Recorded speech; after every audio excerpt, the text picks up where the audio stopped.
네, 방금 소개받은 최대현입니다. 반갑습니다.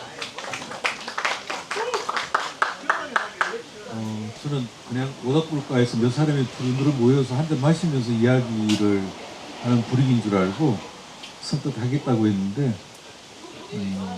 괜히 신청했다는 이야기입니다.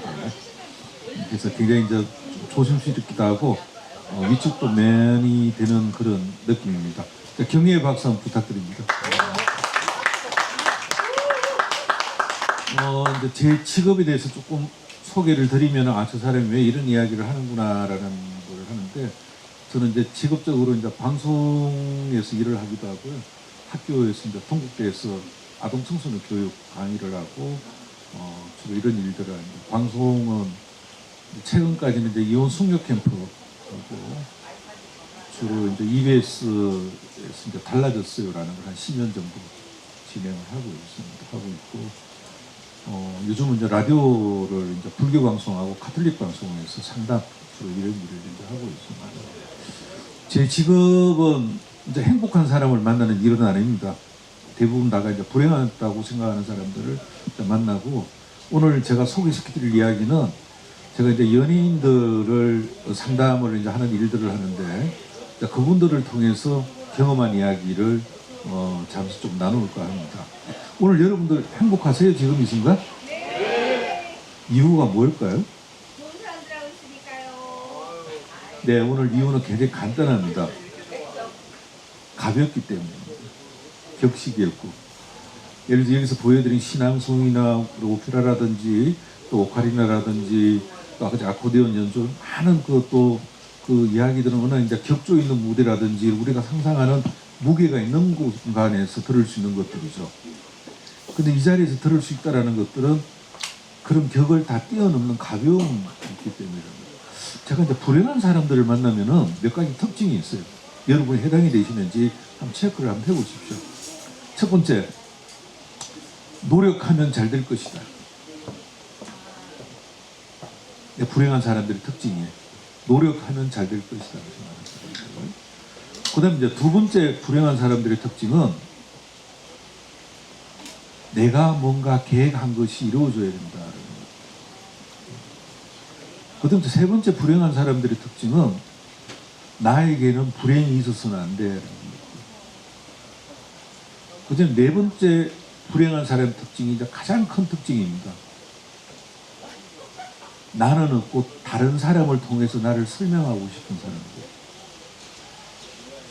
제가 이제 이런 이야기들을 주로 어떻게 듣게 되는가 하면은, 제가 하는 일들 중에 한 가지가 이제 자살한 사람들에 대해서 심리 부검이라는 걸 합니다. 그 이유는 이제 어떤 내용들인가 하면은 자살한 동기가 무엇인지를 찾아내고, 그다음에 그것 관련돼서 제가 이제 대전과 조금 인연이 있었던 이유 중에 하나가 계룡에 이제 계룡대가 있죠. 거기 이제 군인들이 자살을 했을 때 와서 심의 부검한 걸 가지고 이제 재판에 정인으로 나갈 때가 이제 가끔씩은 있습니다.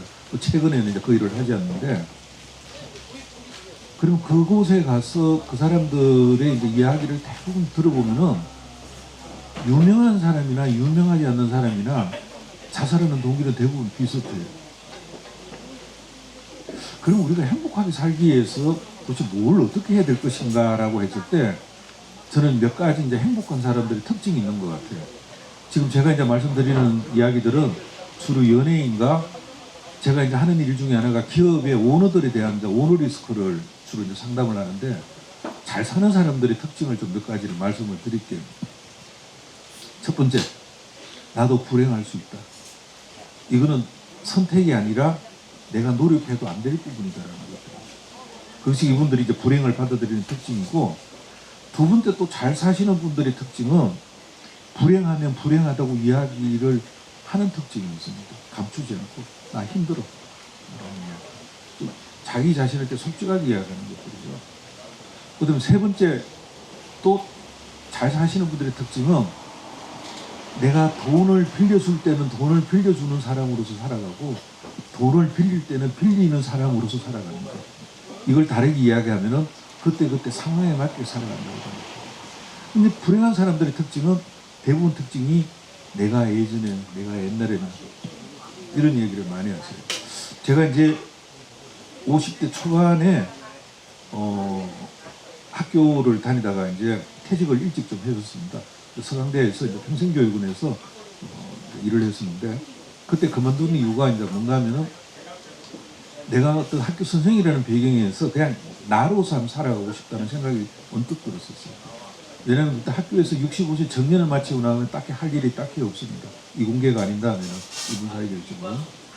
그래서 제가 그 이후에 가장 노력했던 게 뭔가 하면은 내가 이야기하기 전에 누가 저 사람이 학교 선생님이었다는 이야기를 안 듣는 게 가장 소망이었었어요. 나는 지금 현재가 아닌데 끊임없이 사람들은 불행한 사람의 특징은 과거의 이야기를 가지고 자기를 설명하고 싶습니다. 그 현재를 살아가는 사람들. 그 다음에 이제 마지막으로 잘 사시는 분들의 특징 중에 하나가 행복과 불행 사이에는 뭐가 있을까요?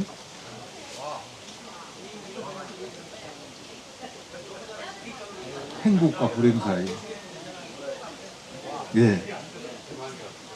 다행이 있습니다. 그러면은 불행은 도대체 뭘까라고 했을 때 저는 불행은 내가 감당할 수 없으면 다 불행이라고 생각하시면 돼요.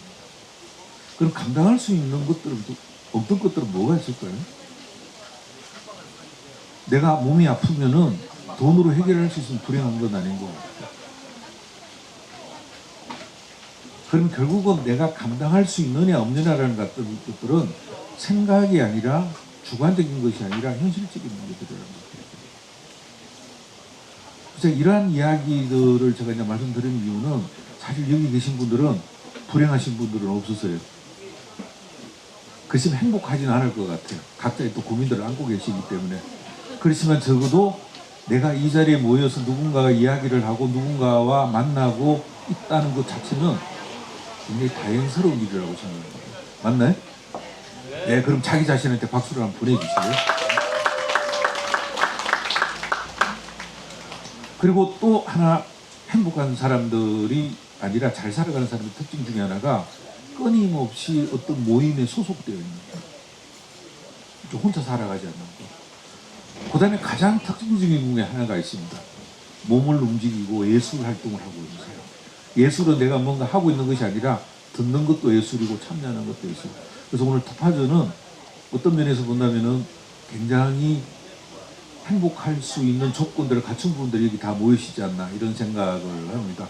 오늘 귀한 장소에 초대해 주셔서 거듭 감사드리고 제 이야기 여기서 마치도록 하겠습니다. 감사합니다.